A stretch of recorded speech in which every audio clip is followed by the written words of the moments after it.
Sababu za kuchomwa kwa kituo cha polisi nchini Tanzania na kizazi cha Gen Z zimeibuliwa wazi na yale makuruhu ambayo polisi waliyatekeleza kwa watu ambao hawakuwa na hatia.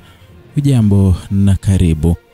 Usiku ulipotua kwenye mitaa ya Kibo, moshi mzito ulianza kutanda juu ya anga la eneo hilo, huku mabaki ya jengo lililowahi kuwa alama ya mamlaka yakigeuka rundo la mabaki yaliyoteketea. Silaha ya mamlaka ya dola ambazo kwa kawaida zingekuwa kimbilio la usalama zilibadilika kuwa ishara ya ghadhabu ya umma. Sio tukio la ajali, si uvamizi wahalifu, bali matokeo ya kile kilichoelezwa kuwa hasira ya wananchi waliokuwa wakijibu tukio lililotokea ndani ya uzio wa kituo cha polisi cha Kibo siku hiyo.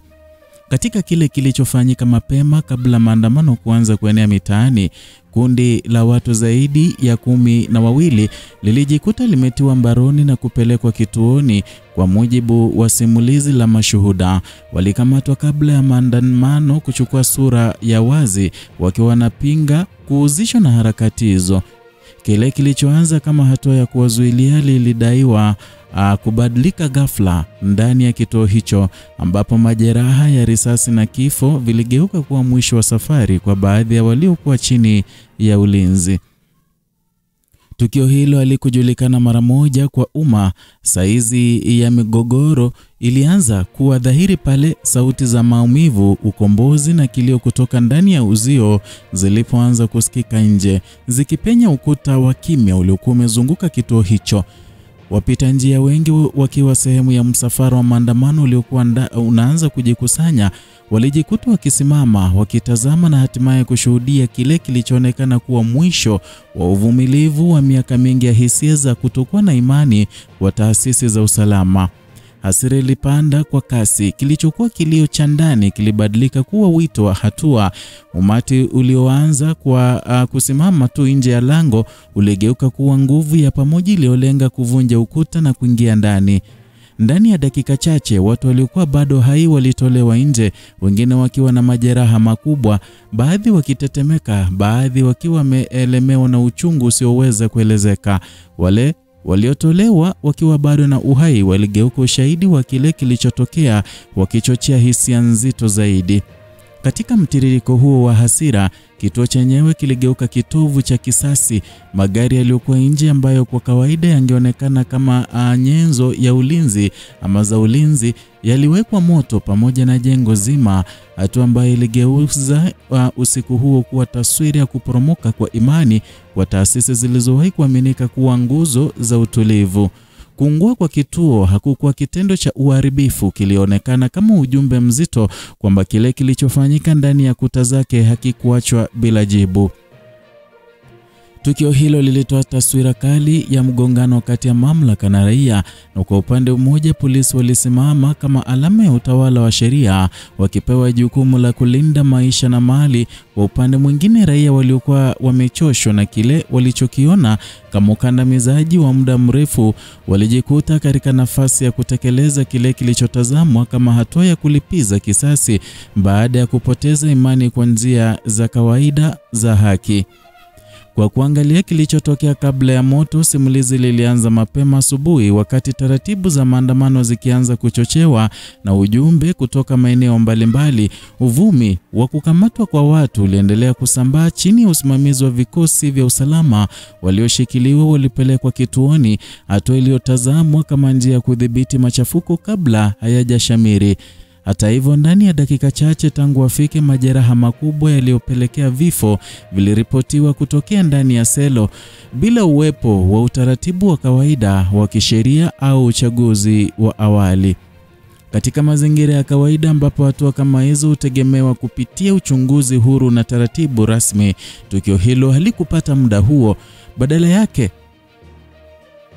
lilikuwa moja kwa moja ndani ya mtiririko wa vurugu za siku hiyo, na matokeo yake yakajitokeza papo hapo kwa njia isiyodhibitika. Ndani ya muunganiko wa hasira na taharuki, watu waliokuwa nje ya kituo walihisi kuwa waliokuwa ndani hawakuwa na nafasi ya kujitetea wala kupata haki. Hali ya baada ya tukio hilo ilizidishwa na mazingira ya mji mzima. Maandamano yaliendelea kuongezeka ukubwa, yakisukumwa na taarifa zisizo rasmi kuhusu mauaji yaliyofanyika ndani ya kituo. Mabadiliko ya mhemko wa umma yalionekana wazi, kutoka maandamano yenye mada za kisiasa hadi mapambano yaliyolenga haki kwa wale waliopoteza maisha. Katika masaa yaliyofuata, mitaa ya karibu iligeuka eneo la mvutano. Wakazi walijikuta wakishuhudia magari ya polisi yakiteketea, barabara zikiwa zimefungwa na vizuizi vya mawe na magogo, huku mabaki ya silaha na mifupa ya chuma ya jengo yaliyoharibiwa yakiwa ishara ya mwisho wa tukio hilo. Katika maeneo ya mbali, taarifa hizo ziliendelea kuenea, zikitengeneza mnyororo wa hisia zilizochochea uungwaji mkono katika maeneo mengine ya mji. Athari za tukio hilo hazikuishia kwenye ujenzi wa kituo au vifo vya waliokuwapo ndani yake.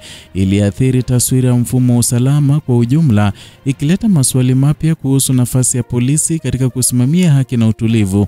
Kwa muda mrefu, raia walikuwa wanatarajia kwamba hata katika nyakati za misukosuko, mamlaka zingesimama upande wa sheria na sio upande wa nguvu zisizoelezeka. Lakini tukio la Kibo lilibua taswira tofauti, kwamba ndani ya uzio wa nguvu za dola kulikuwa na uwezekano wa maamuzi ya ghafla yasiyo na utaratibu na yenye matokeo ya moja kwa moja kwa maisha ya watu wasiokuwa na uwezo wa kujitetea. Lakini kwa upande wa kijamii, tukio hilo lilichochea mijadala kuhusu nafasi ya wananchi katika kutafuta haki nje ya mfumo wa kisheria. Baadhi waliona hatua ya kuchoma kituo kuwa ishara kukosekana kwa njia ya maridhiano kati ya dola na wananchi. Wengine waliitazama kama matokeo ya mipaka na miaka ya kuongezeka kwa pengo kati ya raia na taasisi zilizoundwa ili kuwalinda. Na katika mtiririko mpana wa matukio ya siku hiyo, Kibo haikubaki tukio la pekee. Ilikuwa sehemu ya msururu wa matukio yaliyogusa maeneo mengine ya mji, kila moja likiwa na mizizi yake katika madai ya kukosekana kwa usawa na haki. Tofauti na mapambano ya kisiasa ya kawaida, matukio haya yalionyesha jinsi hisia za watu zilivyokuwa zimefika ukingoni, hasa pale ambapo maisha yalipotea ndani ya maeneo ambayo kwa desturi hutoa ulinzi kwa walio hatarini. Na katika kutafakari tukio hilo katika muda mrefu, kumbukumbu yake imeendelea kusimama kama maandishi yasiyofutika kuhusu mvutano kati ya raia na dola. Maswali muhimu bado hayajapata majibu. Ni hatua gani zilichukuliwa baada ya vifo hivyo? Ni nani aliyehusika kusimamia mazingira mauaji? Na je, wale waliokolewa walipata nafasi ya kufikisha simulizi lao katika mfumo rasmi?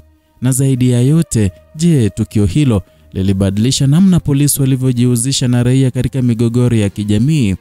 Majibu ya maswali hayo yanaendelea kutafutwa, huku jamii ikiendelea kubeba kumbukumbu ya siku ambayo kituo cha polisi kiligeuka kuwa alama ya sheria, kuwa ishara ya maumivu ya kijamii.